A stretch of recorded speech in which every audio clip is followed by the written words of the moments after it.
I am Renee, 33, first in my family to build a company, and founder of a skincare label that just crossed a $2,500,000 annual run rate. It didn't break overnight. It stacked, batch by batch, spreadsheet by spreadsheet. Every spare dollar sent back into inventory instead of into me. I unlock the studio before the block wakes. Cool air carries lemon oil, cardboard dust, and a faint thread of cleanser base. Track lights warm from steel to honey while my team moves through quiet checklists, POS test, QR backups, demo lamps, inventory counts.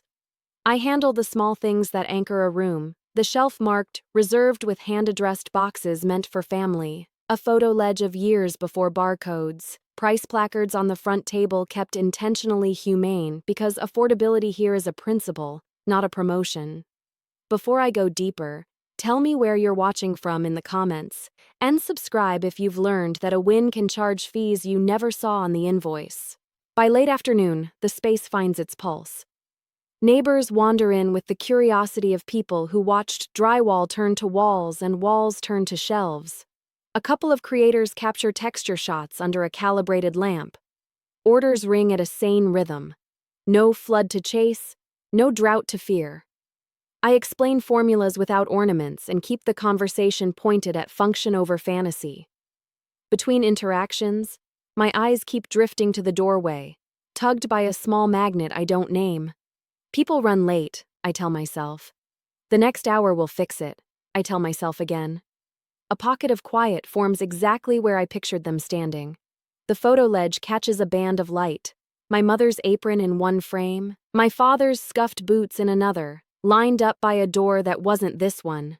I square a crooked stack of brochures and feel a compact disappointment click into place. Tidy, heavy, unwilling to introduce itself.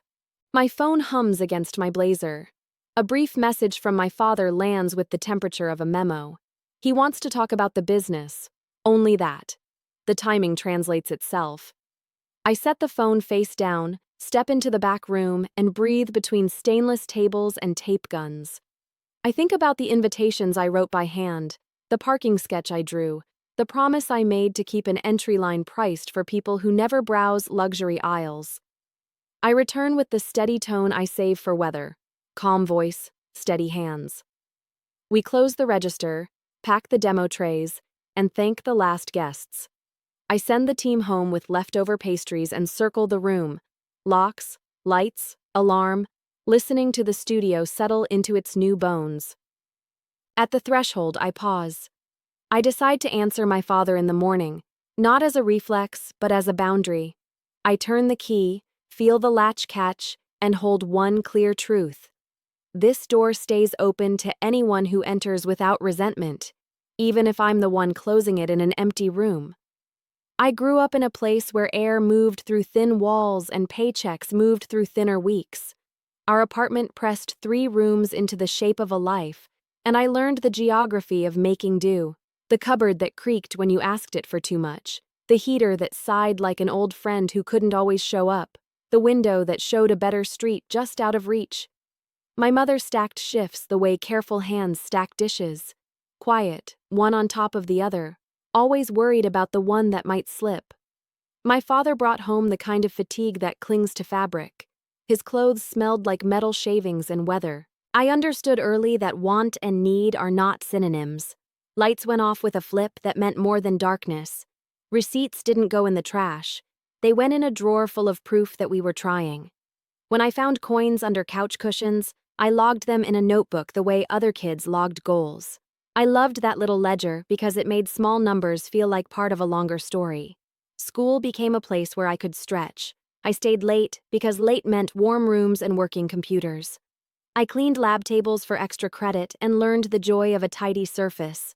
I stood at a bulletin board cluttered with college flyers and read them like postcards from a country where I might someday hold residency.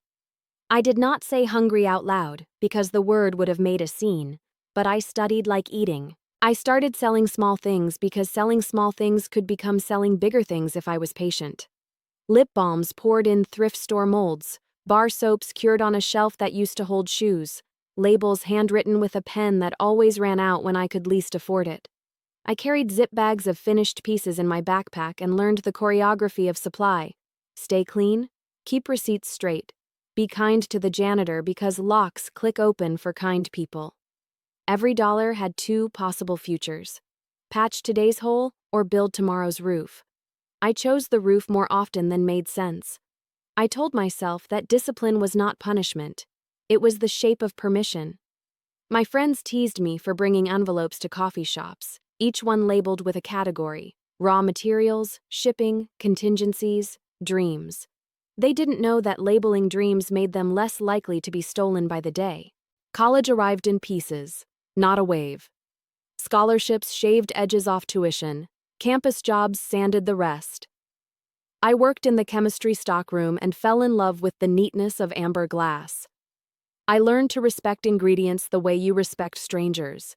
No assumptions, everything in the right container, every reaction possible if you ignore the warnings. I took marketing classes at night because products are only half chemistry. The other half is story that keeps its promises. The gap between where I came from and where I was standing widened in ways that felt both thrilling and treacherous. I became fluent in two dialects: the language of coupons and the language of case studies. I could explain yield percentages and also stretch a bag of rice 3 ways. I kept quiet about both because quiet felt safer than translation. During one winter break, when campus emptied and buses ran like they were tired of themselves, I mapped a company on the back of a meal plan receipt. 3 pillars: function first, honesty in pricing, reinvestment until the balance sheet could walk without wobbling. I wrote a promise under the pillars: this brand will never ask someone to pay for a story if the formula can't carry its own weight. I returned to the city with a small inventory and a large patience. I said yes to unglamorous tables at unglamorous events. I said no to shortcuts that smelled like smoke. I tracked everything: units out, units back, conversions that made sense, compliments that didn't.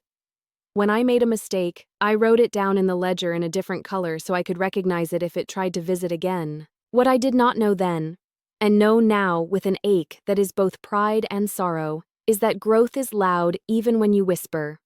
People hear it. Some lean closer, some step back. I kept my head down and my systems honest, believing that if I built quietly enough, I could bring everyone forward without scaring anyone. I did not account for the fact that forward looks like a threat from certain angles.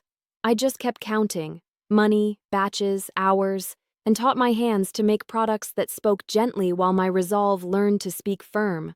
I treated my first production run like a science exam I could not afford to retake. I laid out stainless tables I bought secondhand, taped floor lines for a workflow that made sense, and labeled every bottle before a single drop met plastic. I had permits pinned inside a clear sleeve on the wall, a modest insurance policy, and a binder of batch records with pages that squeaked when I turned them. It felt ceremonial and fragile at once, like lighting a candle in a room with no wind and still cupping your hand around the flame. I launched 3 products because 3 sounded deliberate: a cleanser that didn't strip, a serum that did one job well, and a balm that didn't pretend to be a miracle. I priced them with a margin that left room for mistakes and a conscience that could sleep. The site went live on a theme I had customized past recognition, and I forced myself to accept the fonts I could afford. I wrote every product page in plain language and ended each one with the same promise: this formula stands on its own. The first day, 12 orders arrived, mostly friends of friends and 2 strangers whose email addresses I memorized because anonymity felt like a blessing. I wrapped each box with tissue I had measured to the centimeter to avoid waste, printed labels on a thermal printer that screamed like it was being chased, and hand-wrote thank you notes until the pen made a dent in my finger. By the end of week 1, I had shipped 47 orders and learned that a bottle cap will find new ways to leak if you trust it too much. Mistakes introduced themselves with perfect manners. I watched a shipment come back because the address autofill changed a unit number. I saw an entire sleeve of labels come out with a color shift no one but me would notice. And still I reprinted. A supplier sent jojoba oil with a smell a half shade off what I knew, and I returned it without apology. I learned to reorder before fear told me to and to hold cash like I held breath. Long enough to make a difference, not long enough to faint. I ran small experiments because small experiments lose small. I changed the hero image on the cleanser page and watched conversion nudge forward by 0.5%. I added a 3-piece bundle and saw average order value rise by an amount that made my spreadsheet proud. A local market gave me a line that wrapped once around a food truck, and I used the wait time to ask people what mattered: texture, price, scent, story, and discovered that, does it actually work, outranks everything when money is real. Customer service became the place where my voice learned manners I didn't know it needed. I answered emails with timestamps that looked like I didn't sleep because sometimes I didn't. I issued refunds when formula met biology and the match refused to happen. I kept a list of requests that repeated: unscented versions, travel sizes, larger bottles for families, and circled the ones I could honor without betraying the simplicity that kept me sane. Repeat orders started appearing like shy birds. First one, then a pair, then a small flock that convinced me the first 12 tickets weren't luck. By day 60, 20-something% of buyers had returned for a second product or a refill. The number wasn't loud, but it was stable, and stability is what lets a person move their shoulders down from their ears. I learned the math of boxes. A mailer that survived weather better cost more per unit, but paid for itself in fewer replacements and fewer apologies. A slightly different bottle used less resin and stacked tighter, which meant one less pallet, which meant a second month of rent could come from efficiency instead of hope.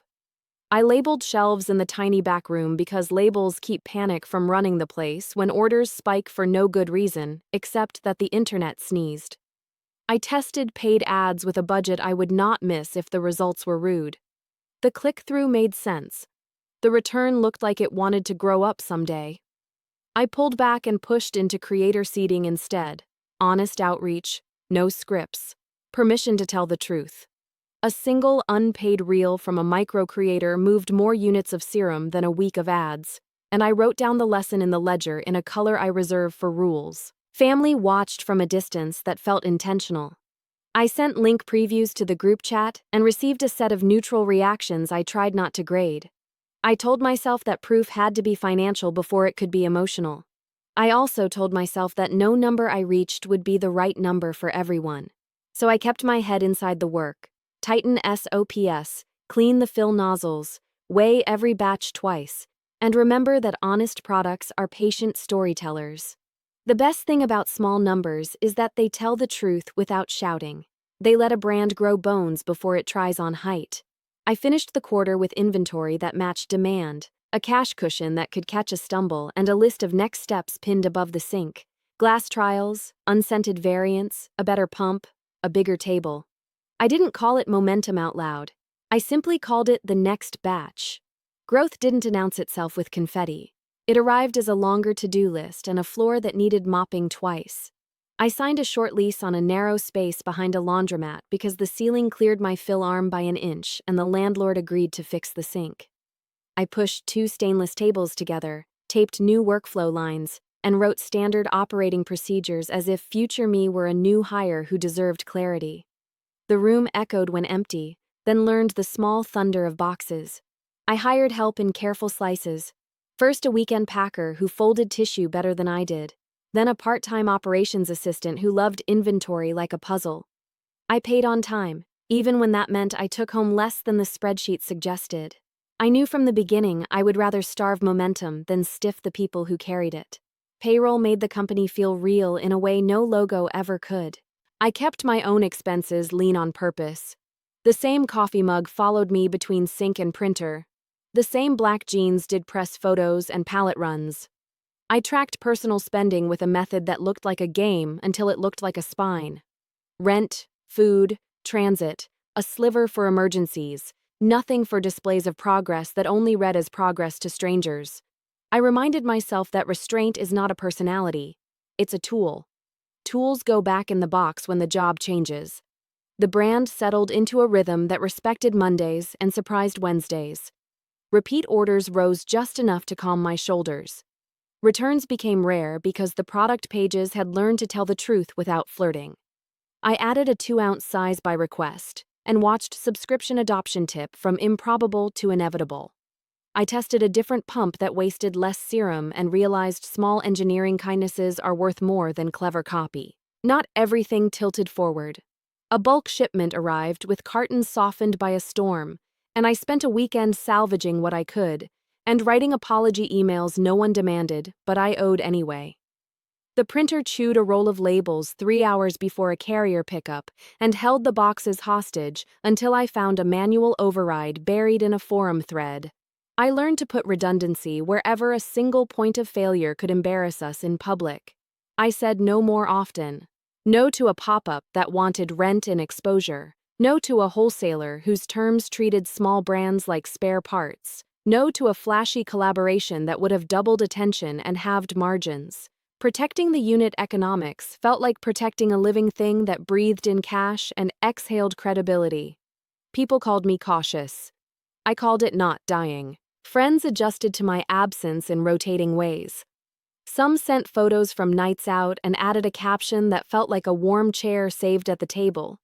Others stopped asking because decline reads as disinterest if you don't explain the project your bones are busy building. I promised myself I'd redistribute hours when the company could carry my weight without wobbling. I made peace with the idea that seasons have costs. Family watched from a distance I could feel in my teeth. Group chat replies landed with the neutrality of weather reports. My mother liked posts with the efficiency of a chore. My father viewed stories without leaving a trace. When I invited them to see the new space, they acknowledged the address the way people acknowledge construction detours. I told myself understanding sometimes arrives later than you want and earlier than you're ready for. The internet taught me patience and arithmetic. A micro creator's offhand reel lifted cleanser sales by an amount that bent my forecasts. The same week, a shipping glitch erased the gain with refunds and reships. I stopped calling days good or bad and started calling them data. I kept a ledger of corrections pinned above the sink so errors could see their names on the wall and think twice about returning. I grew the list of quiet non-negotiables. Every ingredient gets documented twice. Every batch gets weighed before and after like a promise with a timestamp.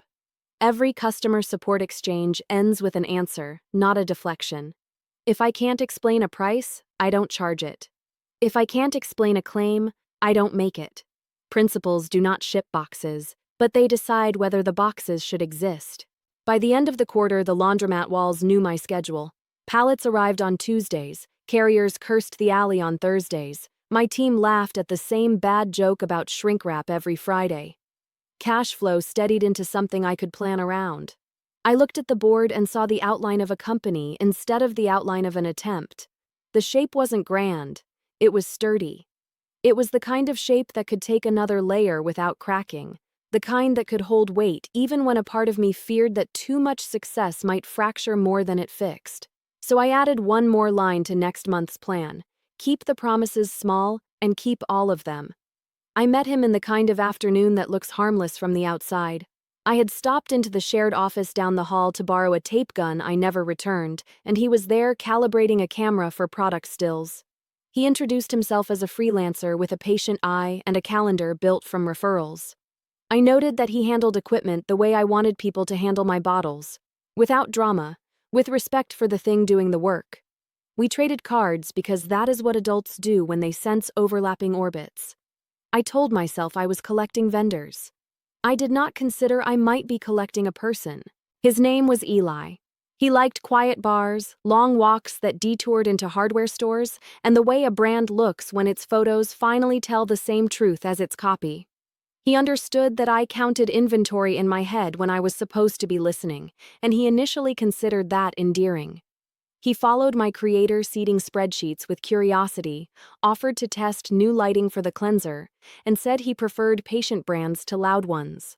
I thought I had found a bridge between the world I was building and the life everyone swore I should be living alongside it. In the first weeks, our calendars negotiated more easily than I expected. He edited at odd hours. I filled and packed at odd hours. We overlapped in grocery aisles and on sidewalks. I learned how to walk without mentally drafting purchase orders. He learned how to wait for me to finish a customer service email before answering a question. We ate things that could be held in one hand while the other hand pressed a label flat. It felt like choreography designed for people who refused to drop anything fragile. The brand kept climbing in increments that made accountants nod. The laundromat space adopted us completely. The back door stuck less when we sanded the frame. The Tuesday palette ritual felt like a friendship. Subscriptions increased by a line that looked modest until the third month compounded it into something firm. A small retailer asked for a pilot, and I agreed because the terms didn't insult our margins. I told Eli that momentum scares me more than failure because momentum expects me to attend its ceremonies, and I have never been good at ceremonies. He said he understood. I believed him because I needed to. Fatigue arrived in clever disguises. I started setting alarms to drink water. I made a second set of SOPs for the days when my brain felt like static. I stopped opening messages from group chats until midnight because I could not afford the echo of other lives at 3 p.m. when a carrier pickup dictated the tempo. Eli suggested we schedule breaks the way we schedule shipments. He proposed a rule for Sunday mornings that involved bakery coffee and no phones for 90 minutes. I agreed on paper and then broke the rule in practice because the site threw a warning during a plugin update, and the idea of ignoring it made my skin feel wrong. He invited me to things that require energy I rarely store: a friend's warehouse show, a cousin's small wedding, a weekend day trip to a shoreline with gray water and great sandwiches. I wanted to be the person who says yes to such manageable joys. I practiced saying yes by writing the word on a sticky note and placing it on my laptop lid. The sticky note fell off during a heat wave and curled like it was giving up on me first. We drifted toward the conversation couples have when one person loves a project that never sleeps. He said he was proud of me and that he missed me, often in the same sentence. I said I was grateful for him and that the company was at a hinge, often in the same sentence. He called my discipline admirable and then later, rigid. I called his invitations generous and then later, impossible. We were not fighting. We were negotiating with a clock that kept us both honest and neither of us happy. I kept choosing the brand because I could not stop seeing what happened if I didn't.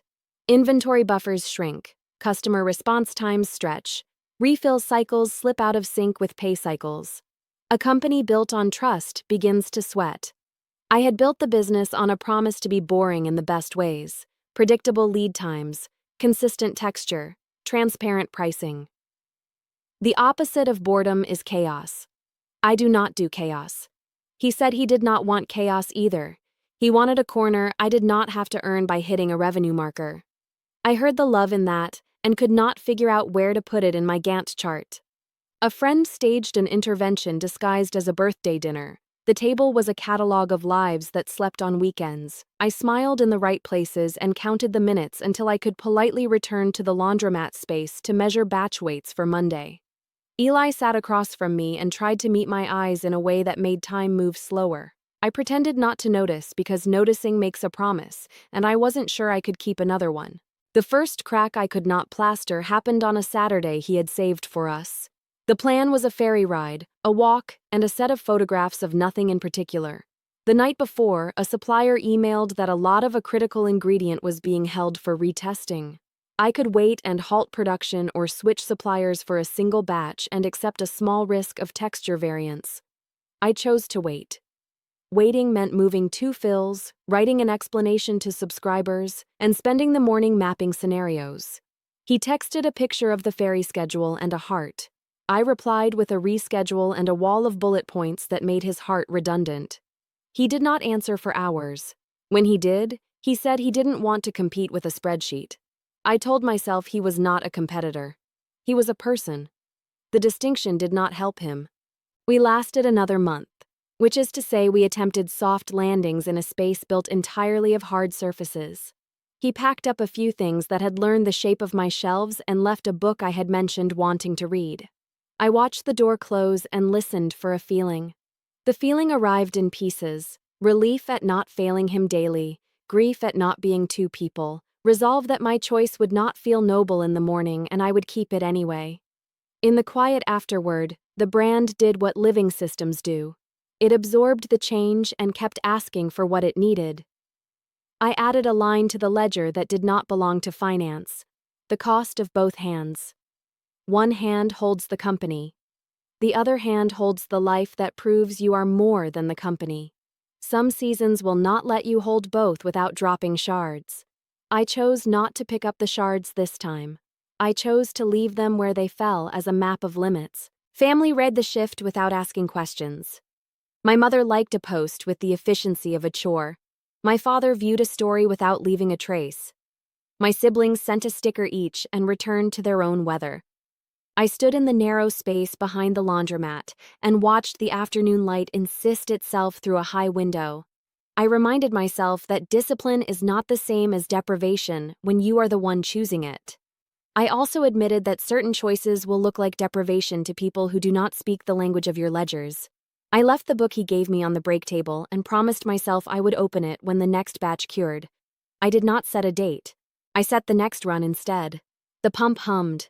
The floor lines shone. I placed both hands on the stainless and felt the cool of the surface balance the heat I carry. The narrow room behind the laundromat did its best for longer than anyone expected. It learned my schedule, my noise, my need to line everything in straight rows. But growth doesn't argue. It arrives and pushes. Pallets began to stack closer to the ceiling. Refill cycles outpaced my floor tape. The Tuesday delivery turned into a Tuesday-Thursday rhythm, and my spreadsheet started asking for a different kind of column. Not, can we do this, but, where will this fit? I spent 3 weekends walking through spaces with ceilings that felt like sky. Brokers loved to talk about creative potential, which is how people sell concrete and echoes. I measured door widths for pallet jacks, checked the slope of loading docks, and stood still long enough to listen for what my work would sound like bouncing off those walls. I signed a short lease on a small warehouse with a roll-up door and a landlord who answered texts. It was not glamorous. It was adequate.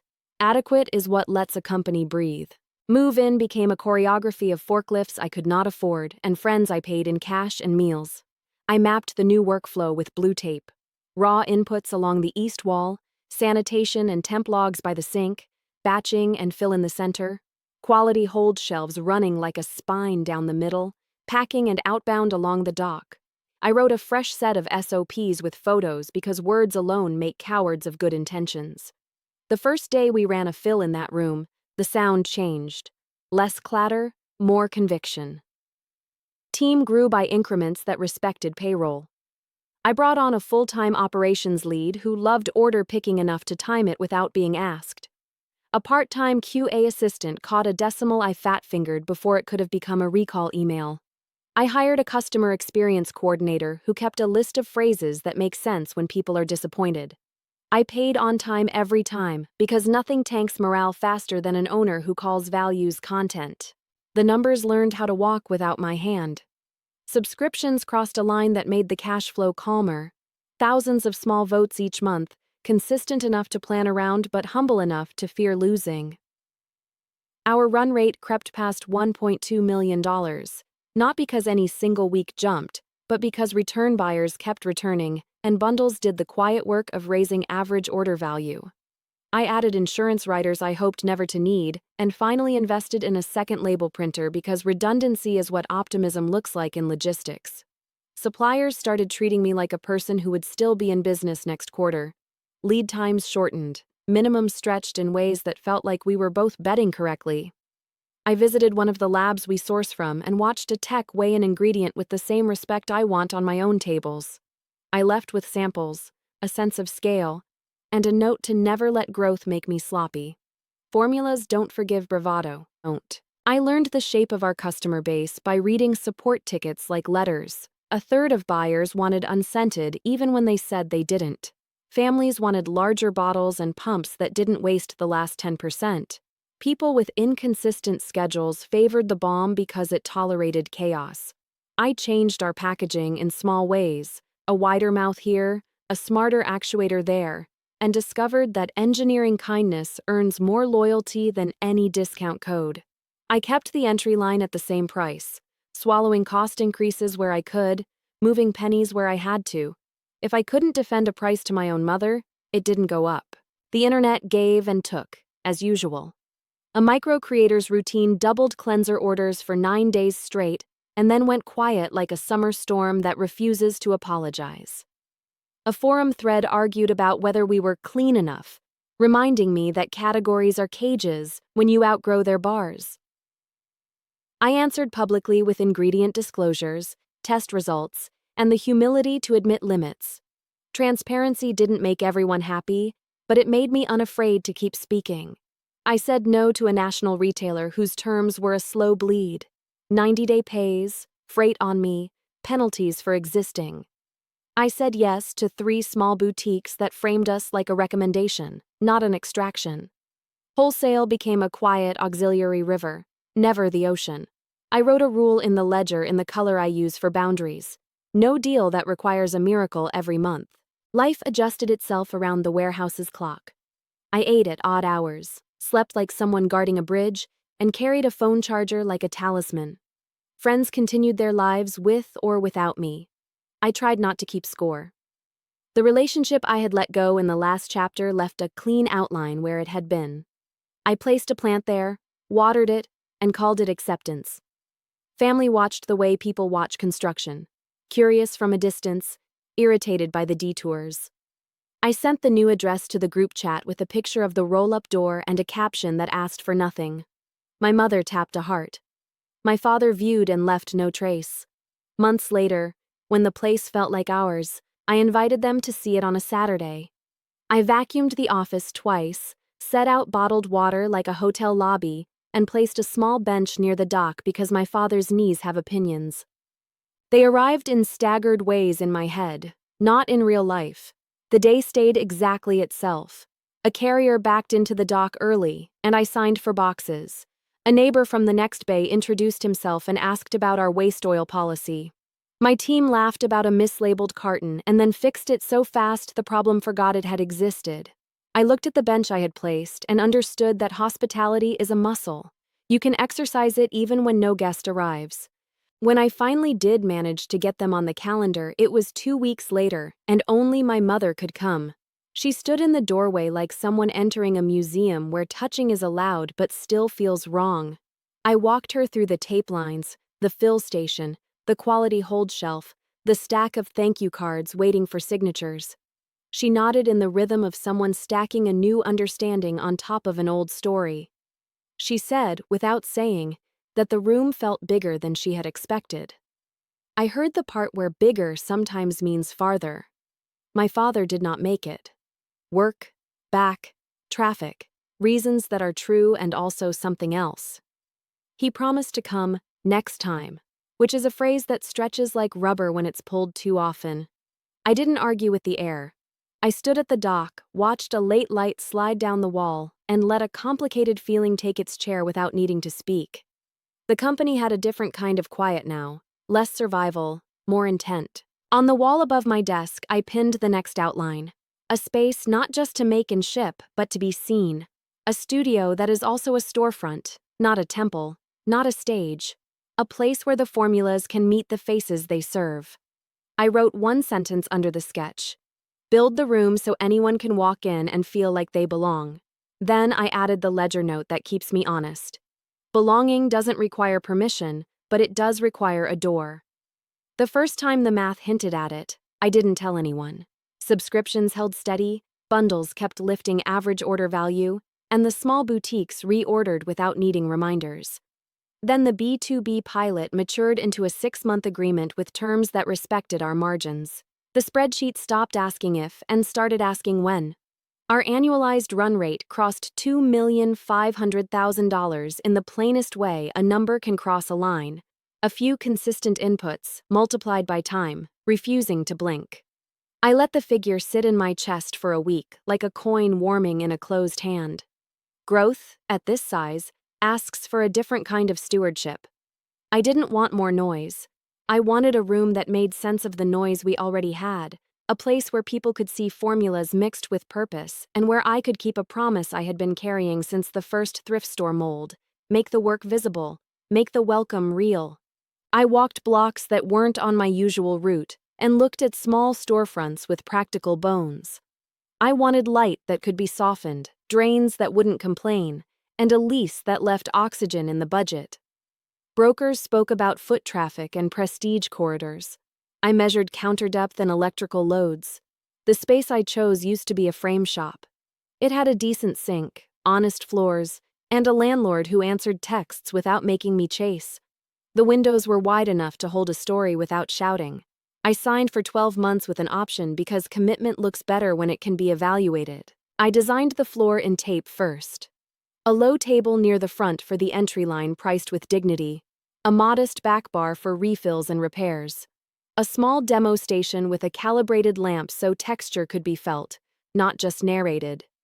Behind a waist-high wall, a micro lab for workshops and limited runs.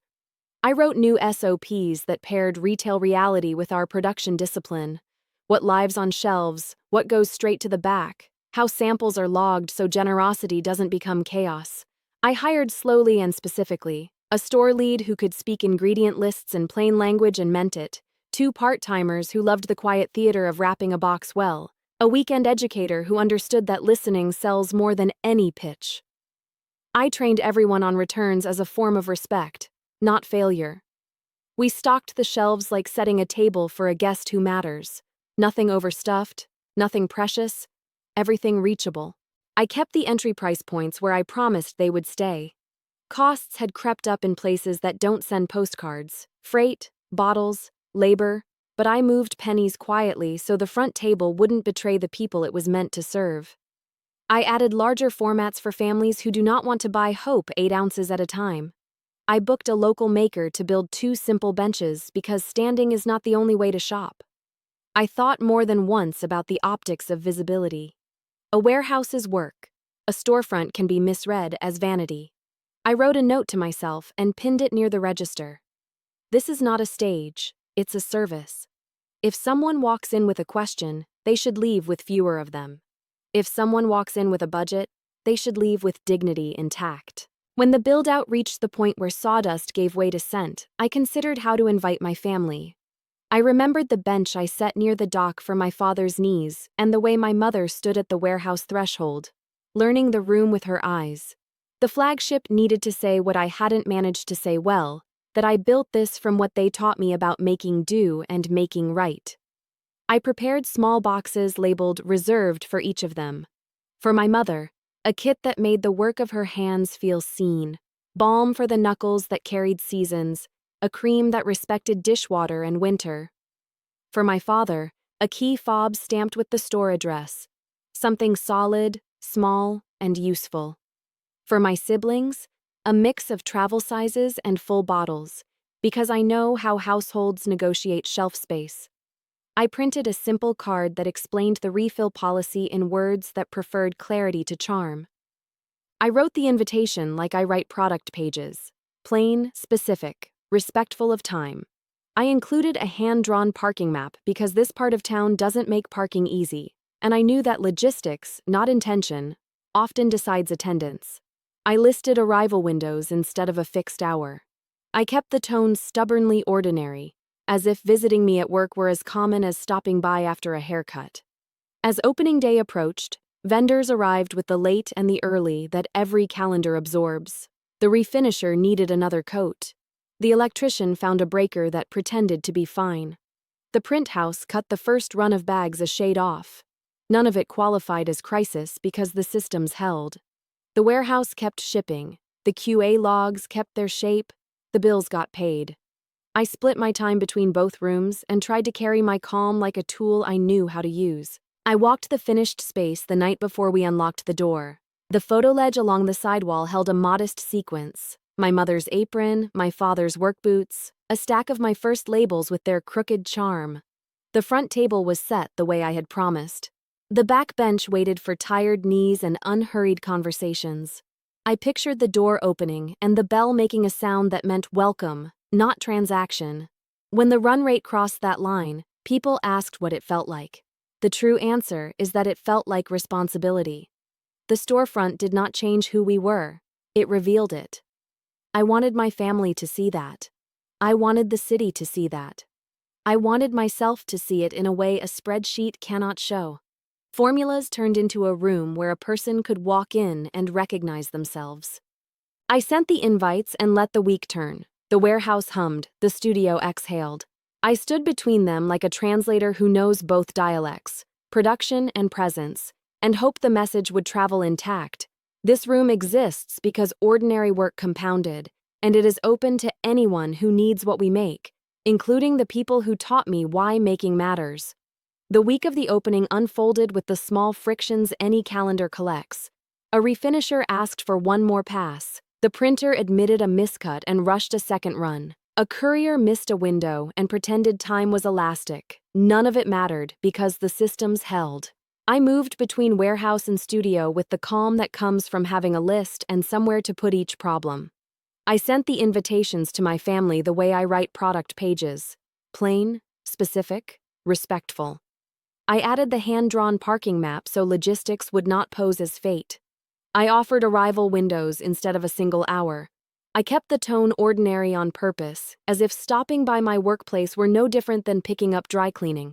2 days out, the first message arrived with the softness of an early excuse.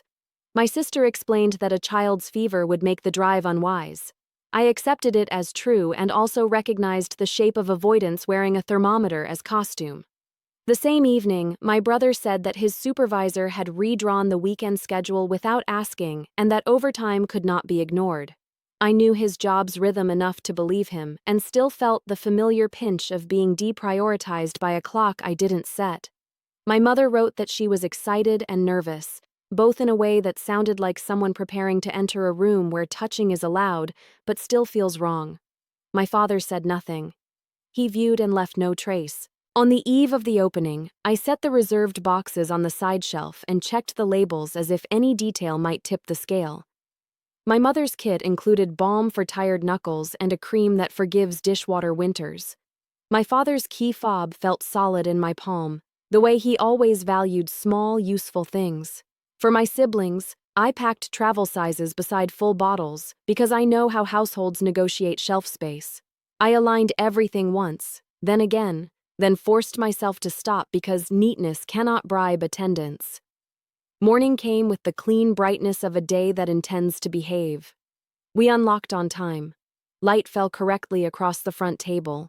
The first customers entered with careful curiosity, and the bell made a sound I had chosen for welcome, not transaction. The educator led a short demo under the calibrated lamp. The store lead translated ingredient lists into sentences that made sense. Sales moved at a steady pace that looked like sanity on a ledger. Between conversations, I let my eyes visit the door and then disciplined them back to the person in front of me. I reminded myself that people arrive when they arrive, if they arrive at all. Midday passed. A neighbor from 2 blocks over bought a refill and left a compliment about the benches. A nurse on break asked smart questions and left with the entry trio. A micro-creator who had once posted us in a bathroom mirror introduced herself with the kind of humility that makes partnership easy. The cash drawer clicked. The printer hummed. The floor held. By mid-afternoon, the quiet in one corner grew a contour I knew too well, the outline of people I had pictured standing there. The reserved shelf looked like a stage set for a scene that no one had time to act. I felt disappointment settle with the tidiness of something that had rehearsed. I made room for it without announcing it to anyone else. Late afternoon, my phone trembled in my pocket. A brief message from my father landed with the posture of a memo. He wanted to discuss the business. Only that. No note about the opening, no acknowledgement of the invitation or the map I had drawn, just a subject line without a greeting. The timing translated itself without help. I set the phone face down on the counter and stepped into the back room to braid my breath into something usable. Stainless tables, tape guns, the quiet authority of isopropyl, objects that do not require interpretation. When I returned to the floor, I carried the tone I keep for weather, steady voice, steady hands. We finished a refill, wrapped a gift like a small ceremony, and guided an older customer through the pump that wastes less. The afternoon leaned into evening. The benches held strangers who spoke to each other like neighbors. Photos on the side ledge caught a strip of light, and I let myself look at them without asking for anything back. We closed with the gentleness I ask of my team. The educator swept. The store lead reconciled the drawer. I wiped the demo lamp clean and restocked the tray for tomorrow. I sent everyone home with leftover pastries and a thank you that belonged to all of us. Alone, I checked locks, lights, and alarm, then stood at the threshold with a feeling that refused a single name. Pride lived there. So did grief. So did the oddly stabilizing sensation that I had kept a promise to the person who started this when nothing matched. I decided not to answer my father that night. Reflex is not a boundary. I wanted the reply to be the kind of sentence I could stand on later. I turned the key, felt the latch catch, and walked into the evening air carrying two truths without trying to fuse them. The room worked as designed, and the people I designed a part of it for had not come. The door would open again tomorrow. The shelf would wait. My welcome would remain, even if the ones it was written for kept choosing to read it from a distance. I stayed until the room fell below thought. Reports balanced, inventory matched the plan, and the air thinned to a trace of botanicals and cardboard. I sat on the low bench and let my back understand the day. The reserved shelf waited at the edge of my vision, polite and accusatory at once. I have learned not to bargain with absence. It arrives dressed as solvable logistics, friendlier phrasing, simpler parking, a better hour, and leaves you paying in speculation. I listed those fixes in my head, recognized the comfort of pretending longing is an operations problem, and set the list down beside other administrative fantasies. I walked the perimeter with slow hands, edge of the demo lamp, cool counter, the faint scuff near the threshold. A storefront turns work into a sentence said out loud. For people raised to keep goodness behind closed doors, visibility can smell like boasting. I can honor that instinct without consenting to invisibility. Holding both truths is mostly posture and patience. The photo ledge took my attention without fuss. My mother's apron, my father's boots, my first labels with their crooked charm. I tried to see the room through their angle, a surface shiny enough to worry about fingerprints, a price card that reads like a verdict, a daughter speaking two dialects and losing her mouth in translation. Perhaps they are not uninterested, only disoriented. Disorientation rarely RSVPs. At the counter, the ledger told a decent story. Sales steady, subscriptions unchanged, walk-ins above forecast by a modest line.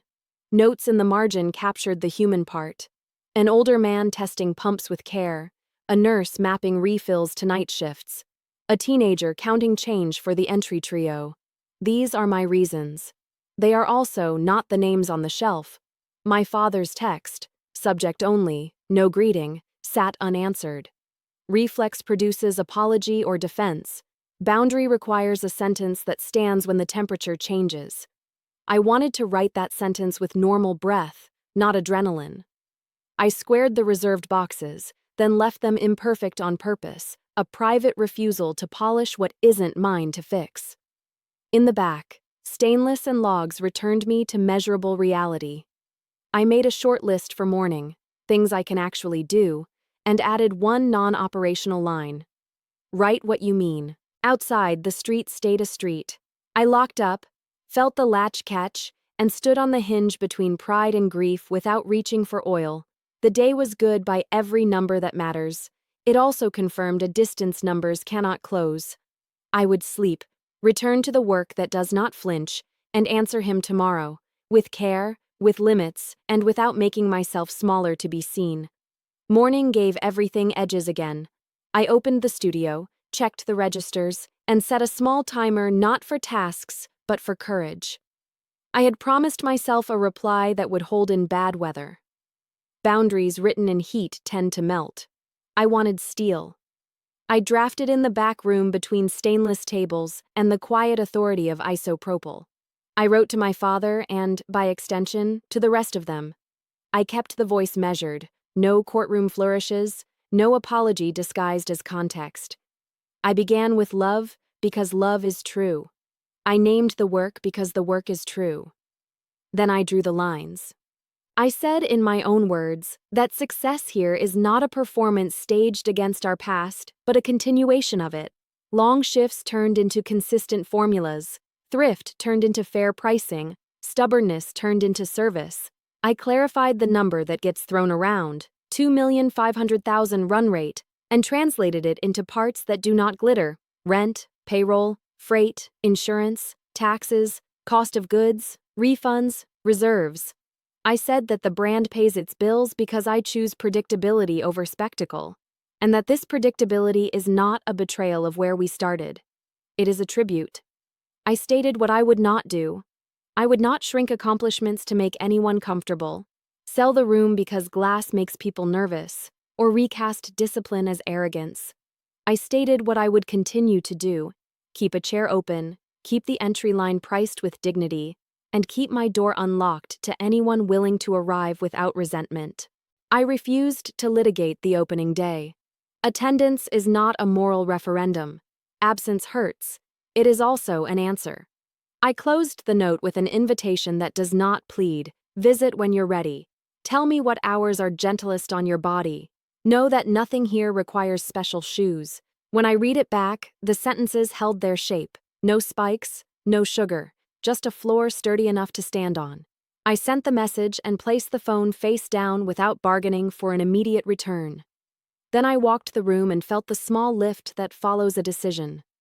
The day ahead was the same as yesterday: orders, questions, refills. But my posture had changed. Boundaries are not fences. They are weight-bearing lines. I had drawn mine and stepped inside them, not to hide, but to work. The reply did not arrive all at once. It came in small weather systems. My mother wrote first, the way careful people step onto a dock. She said she was proud and also afraid of rooms with glass. I read pride and fear as neighbors who share a wall. She asked for a quiet hour to visit when crowds would not turn curiosity into scrutiny. I offered mornings that belonged to light and coffee, not commerce. My sister followed with the blunt honesty of someone tired of algebra. She admitted envy that wore itself as criticism and said the storefront made her measure her life in the wrong units. I answered with the units that matter: sleep, rent, patience, and told her the entry line exists for households like hers. She said she might come on payday, which is another way of saying she wants to meet the room halfway. My brother asked for time, which I chose to hear as respect rather than refusal. He sent a photo of a job site and an acknowledgement that schedules and bodies do not always align. I left the reserved kit with his name on it where it was and let the shelf do the waiting so I wouldn't keep doing it with my chest. From my father. Not a paragraph, but movement. He forwarded an article about shop security with a single note that read like a tool list. He suggested a better latch, a camera angle, a routine for closing. It wasn't apology. It was a blueprint in his language. I understood the dialect and made space for it on the checklist. The neighborhood answered in its own way. A nurse returned for a refill and told me the bench saved her back. 2 teenagers split the price of the entry trio and promised to alternate ownership. A neighbor from the next bay brought a broom because he saw ours break. The room kept doing what I built it to do: serve without spectacle. The distance did not vanish, but it softened at the edges, like light deciding to stay. I stayed late the following Saturday, long after the bell forgot to ring. The studio held the kind of quiet that arrives only when a room trusts you. I wiped the demo lamp clean, refolded 2 towels no one would notice, and checked the back bench for the small gifts customers sometimes leave. Notes, a flower pressed in a receipt, a coin smoothed by pockets. Nothing waited there tonight. The reserved shelf kept its posture. I let it. I installed the better latch my father had recommended, measuring twice, drilling once, feeling the steady logic of metal finding wood. It worked on the first try. I logged the change in our closing checklist and wrote, "Thank you," in a margin he'll never see. Some good languages have no sentences, only tools. Outside, the block exhaled. A late bus sighed at the corner. The neighbor's broom thumped hollow in his bay. I walked the floor one more time. Front table stocked, entry line unchanged. Prices still honest even as freight keeps demanding respect. The numbers say we are past 2.5 million run rate. The work says, stay ordinary. I believe the work. I took each reserved box down, checked the seals, and returned them to the shelf with less ceremony than before. I'm done arranging proof for an audience that may never attend. The invitation remains, the performance retires. At the threshold, I closed my eyes and held the key the way I held my first batch log, between gratitude and resolve. I turned the lock and felt the latch catch with that new certainty. Solitude met me on the sidewalk not as punishment, but as territory. I carried it like a map I finally know how to read. Tomorrow I will open again. The welcome will be the same. Whoever enters will leave with fewer questions and dignity intact. If my family arrives, there will be chairs. If they don't, there will be service. Both truths can live here. Before you go, tell me where you're watching from in the comments. And subscribe if you've ever learned that success can cost company, but never your compass.